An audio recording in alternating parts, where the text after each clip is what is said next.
Bonjour à tous, Magali, fille de Lune Tarot, j'espère que vous allez bien. Nous voici là pour aller voir les énergies pour ce jeudi 24 et j'ai décidé que maintenant, quand il y aurait des pleines lunes et des nouvelles lunes, je ferai un tirage du jour en fonction aussi de ça parce que je pense que ça peut avoir une influence importante sur les jours avant, sur les jours après. Donc voilà, le tirage de la pleine lune en Capricorne de jeudi.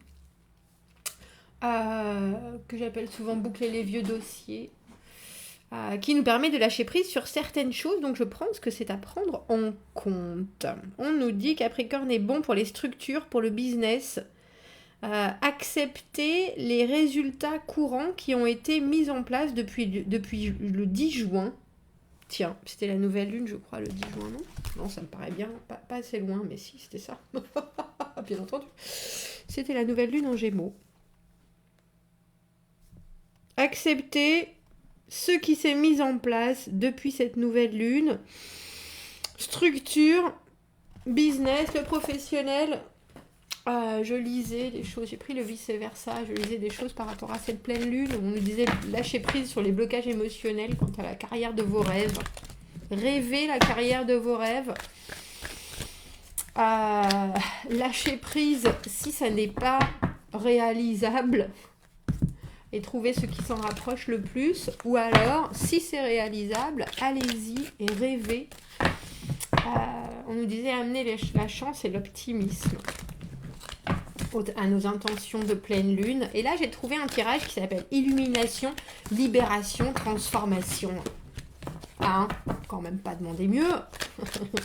Sur qu'est-ce qui ne peut plus être caché, sur quoi est-ce qu'on doit lâcher prise et qu'est-ce qui est prêt à émerger.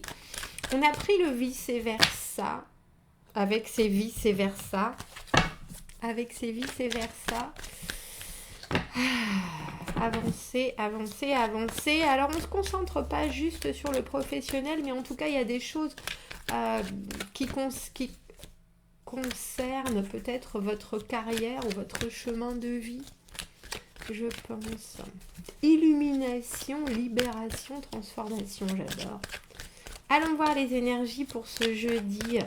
Ce qui va nous faire avancer, ce qu'on va réussir à percevoir, à comprendre, les choses qui vont se mettre en lumière avec cette pleine lune. Du coup, j'ai pas regardé.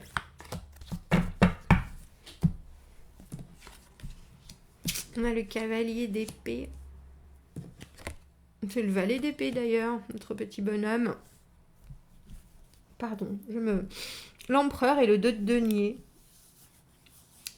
Qu'est-ce qui ne peut plus être caché, notre envie d'aller de l'avant? Le valet d'épée, c'est celui qui s'exprime, c'est celui qui communique sur les objectifs. Alors, il n'ira pas forcément au bout de l'objectif, mais en tout cas, il y a vraiment l'idée, et j'aime beaucoup cette idée d'illumination parce que le valet d'épée, c'est la communication avant tout. C'est créer son propre langage, c'est être capable d'être entendu pour ce qu'on a vraiment à dire. Notre intégrité, c'est une franchise absolue et l'illumination pour le coup, de toute situation par la parole. Il faut savoir que à l'endroit comme à l'envers, regardez comme il est décidé, celui-là, de valet d'épée, son visage est absolument... j'aimerais bien qu'on arrive à le voir. Voilà. On ne peut pas faire plus conquérant, surtout que ce valet d'épée. Il est en train de survoler tout ce qui arrive. Et ce jeudi, on vous demande, alors bien entendu, de mettre la communication au premier rang si vous avez des choses que vous n'avez pas encore dites, mais surtout des objectifs en tête, en vue, en envie, des choses que vous ne vous êtes pas permis de dire. Ça peut plus être caché. Parce que là, c'est vraiment parler de ce que vous voulez de manière la plus pure possible. Et puis il faut être sûr quand on est valet d'épée, parce qu'on a quelque chose de si précis en tête et que cette précision nous correspond tellement. Il veut vraiment être compris, il veut être entendu, il veut avoir les bons mots, mais il veut être sûr qu'en face, on est sur la même longueur d'onde, et ça, c'est important. Donc, je pense que cette décision et cette même caractéristique, ça fait peut-être un moment qu'elle vous travaille, parce que pour moi, quand on a le valet d'épée dans cette position-là, on a une espèce de détermination qui est en train de se créer. Vous voyez comme il travaille dessus. Et là, il est enfin prêt à avancer. Il est prêt à affronter le reste du monde et à aller à mener la façon dont lui voit et veut les choses. Et comme je vous le dis, les valets, c'est des messagers. C'est vraiment en ce jeudi et les jours prochains, et grâce à cette pleine lune, alors je vais dire professionnellement, mais aussi par rapport à votre chemin de vie, si vous vous retrouvez avec des gens qui peuvent vous guider sur, sur des chemins de formation, de compréhension, etc. Il faut être ultra précis dans ce que vous voulez dire et dans ce que vous avez en tête. Ce sera primordial pour pouvoir passer à la phase pour vous suivante. Si vous n'avez pas encore fait ça, ce sera pour le prochain cycle peut-être.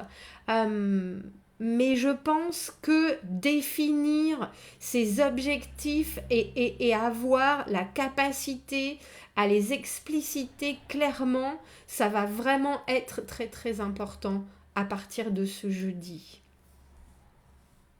On a l'empereur, la libération, sur quoi dois-je lâcher prise? Alors j'aime beaucoup cette carte parce que bien entendu, l'empereur c'est le contrôle absolu. L'empereur c'est celui qui dirige, l'empereur c'est le seul qui est de face. Alors j'ai presque envie de vous dire lâcher prise sur l'idée non seulement du pouvoir, mais sur l'idée aussi de dominer toutes les situations, d'avoir tout en main. On a le sentiment avec ce valet et ce 2, et cette nouvelle lune qui se profile, et cette pleine lune qui vous demande de vraiment lâcher certaines choses pour vous permettre de récolter ce que vous avez déjà semé. Il y a des choses que vous avez en main ici et maintenant, et ça c'est évident, il y a des choses que vous gérez très bien et probablement d'autres sur lesquelles vous avez encore à travailler. Et j'ai l'impression qu'avec cette libération, sur quoi est-ce qu'on doit lâcher prise, avec le contrôle, l'emprise de l'empereur, c'est vraiment la compréhension qu'on est souverain sur certains sujets, qu'on est très très bon sur certaines choses et qu'on est très probablement encore des enfants sur d'autres. Que pour tout le monde c'est pareil et que notre valeur au final dépend des sujets qu'on aborde. Il y a très probablement des gens, on en a tous des modèles, des gens qui pour nous ont tout réussi, et on a presque l'impression qu'il faut alors les laisser... j'ai une idée de papier glacé, d'avoir cette image sur papier glacé comme un modèle, mais pas de prendre cette espèce d'emprise et de domination qui peut aller avec l'empereur sur notre vie. Parce que pour moi, vous savez bien, l'empereur, il est très présent en ce moment, cet empereur, hein, qui règne sur tous les domaines, qui a la faculté de comprendre bien des choses et en plus d'assimiler tout ce qui se passe autour sans être jamais déstabilisé. C'est la perfection, cet empereur au final, hein. Et là, j'ai l'impression qu'on vous dit il faut lâcher l'idée de la perfection. Vous n'êtes que des enfants. Nous ne sommes que des enfants. Et avec ce 2 de denier, transformation, qu'est-ce qui est prêt à émerger? Il y a vraiment l'idée que, en plus, celui-ci, c'est l'infini, euh, c'est Jamel le jongleur qui a des options, qui veut savoir ce qui va être le plus épanouissant, ce qui va être le plus productif, ce qui financièrement, on a l'idée quand même qu'il faut que ça nous ramène des choses constructives, tangibles, du palpable. Et il y a l'idée d'être capable non seulement de jongler, alors dans plusieurs domaines, d'avoir plusieurs domaines de prédilection, parce que là, il est en train de montrer à quel point il est bon. Là, il est en recherche. Est-ce que je suis capable de tenir sur un pied? Est-ce que je vais pas rater des choses tellement je jongle?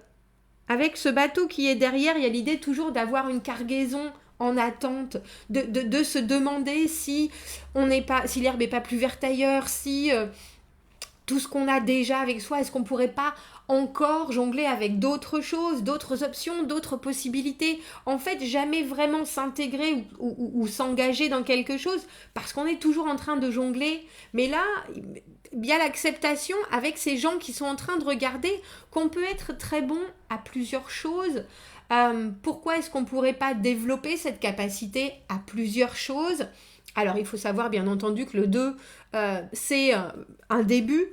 Hein, on peut faire plus début, mais en tout cas, là, il y a peut-être des choix différents et des envies différentes qui vous animent. Et j'ai le sentiment qu'on vous dit aussi avec cette nouvelle lune en Capricorne, quand je vous disais de pareiller certains rêves, il y a quand même l'idée d'être très ancré avec les deniers, de quelque chose qui doit vraiment se construire et être visible, tactile, ramener de la maille, vous faciliter la vie terrestre presque. Mais là, j'ai l'impression qu'on ne vous demande pas forcément de choisir, on vous demande de préciser vos objectifs, mais presque plus pour vous par rapport à votre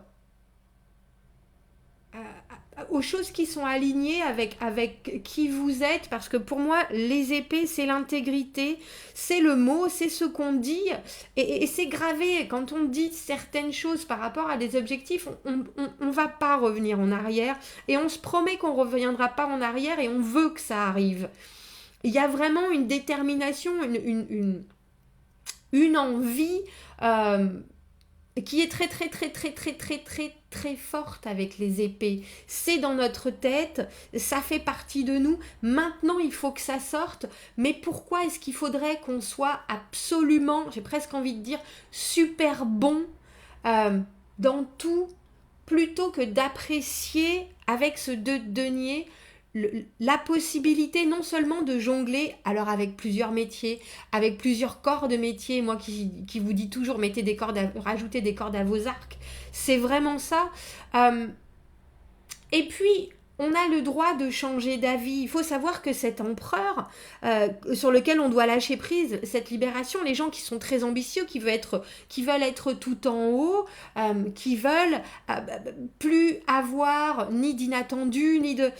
Ce jongleur, il dit, mais moi j'en veux de l'inattendu. Moi je vois ce que j'aime, moi je vois ce qui me construit, ce que je suis capable d'épanouir, dans quoi je suis capable de m'épanouir, mais pourquoi j'aurais pas en plus l'opportunité de me construire avec le reste?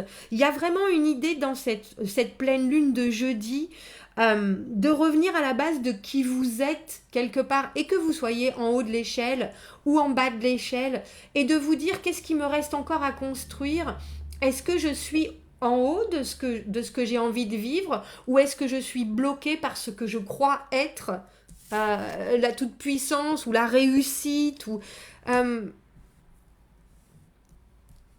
il y a encore tout un chemin, mais j'ai l'impression que cette libération de jeudi, elle nous engage à être, alors, je vais dire, très clair dans nos intentions, très clair dans ce qu'on veut atteindre et très clair dans ce qu'on peut faire. ne pas forcément aller trop vite. On a deux rythmes qui sont très différents entre ce valet d'épée et ce de denier. Les deniers, c'est l'engagement. Je veux faire les choses bien, même si ça me prend du temps. Mon objectif, ça y est, il est dans ma tête et je vous l'ai dit. Je veux être heureux. Je veux gagner 10 000 € par mois. Je veux fonder une famille. Je veux trouver ma voie. Je veux... mais comme je vous dis, il y a cette espèce de papier glacé, cet empereur, ce modèle qu'on peut garder quelque part. Et quand on le regarde, ça nous amène du positif. Mais on n'a pas cette notion de il a réussi et moi je suis rien devant cet empereur. Si vous êtes, et à votre niveau, vous êtes l'empereur de votre vie de toute façon. Il y a certaines choses que vous réussissez, d'autres pas. Et très certainement, je me souviens de discuter avec des ados, et c'est très la génération de Jeff Bezos, le patron d'Amazon, d'Elon Musk, des gens qui sont des billionnaires, mais au final, qui sont complètement, je vais pas dire qu'ils sont complètement paumés dans leur vie, mais Jeff Bezos vient de divorcer, Elon Musk vient d'avoir un enfant avec un nom imprononçable, et une artiste qui a l'air aussi farfelue que lui. C'est des gens, on voit bien qu'ils sont tourmentés quand même.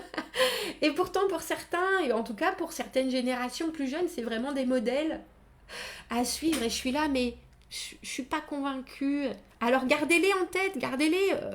Pensez effectivement qu'à force de travail, à force de contrôle, à force de maîtrise, à force d'envie, à force de taper dans plein de choses différentes, vous allez y arriver, mais y arriver à votre échelle.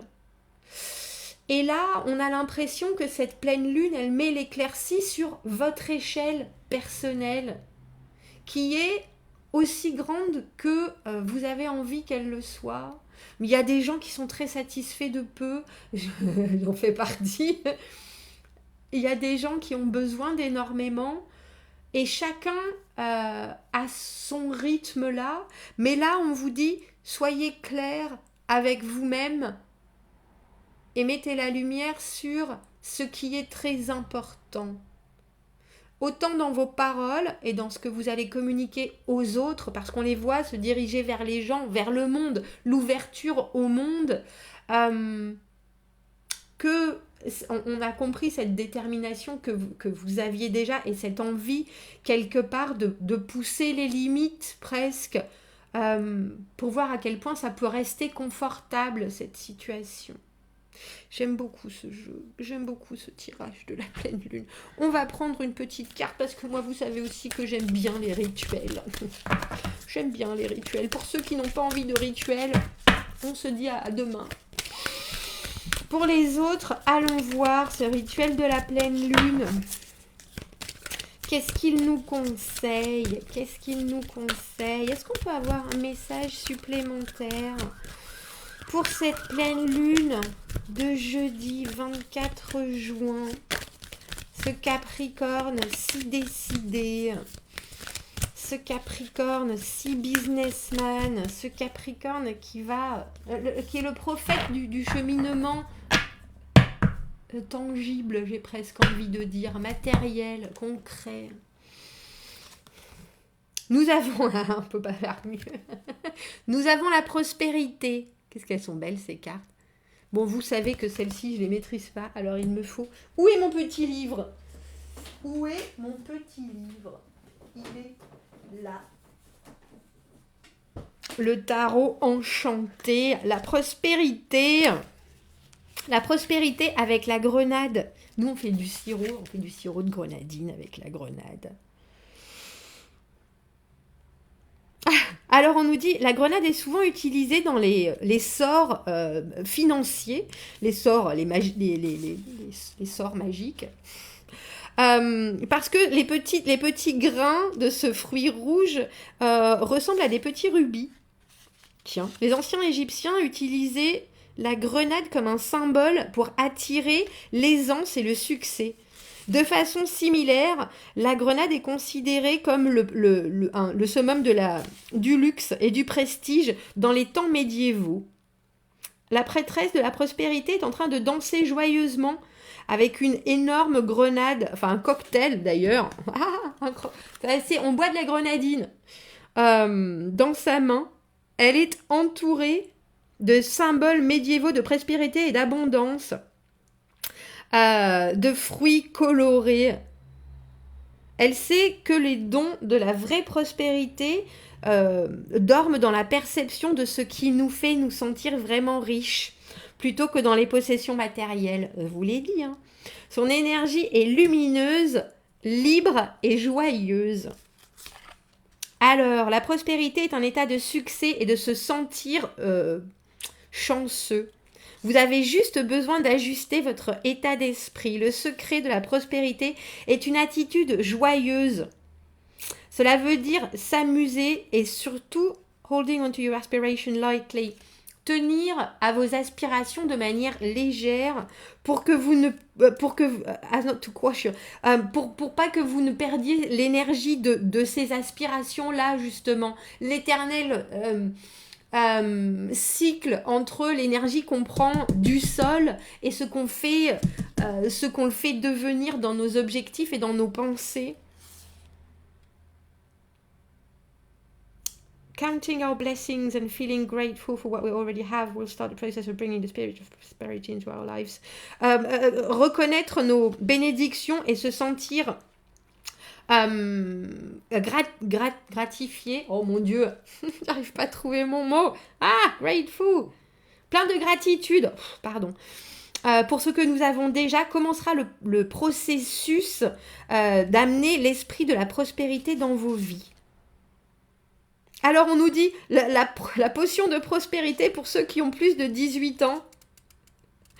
Ça vous offre une façon légère de rentrer dans l'essence de prospérité. On y va avec une je rigole pas, avec une recette de cocktail. Messieurs, dames, c'est bien la première fois.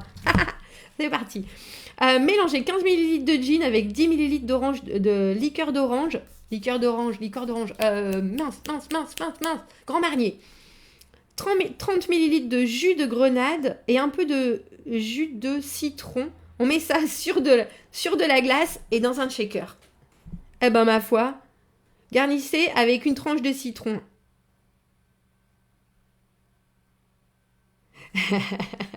Prenez-en une gorgée, vous pouvez faire ça j'imagine que vous pouvez faire tout à fait ça sans le gin et sans le Grand Marnier. Tout à fait, hein, vous inquiétez pas. Je pense que c'était pour l'esprit et la légèreté. Hein. Prenez une gorgée et comme vous vous concentrez sur la carte de prospérité, dites clairement et avec un cœur léger, fais de la prospérité, fancy free, shine your prosperous, fancy free. Prosperity fairy, fancy free. Fais de la prospérité sans chichi, fais briller la lumière de la prospérité sur moi. Voilà, après on nous donne quand même une alternative sans alcool, avec 10 ml de sucre de canne, du jus d'orange, du jus de grenade, pareil, du jus de citron, j'adore. Je suis désolée, j'espère que ça n'en offusquera aucun. Je vais vous la mettre quand même, parce que je trouve ça assez phénoménal.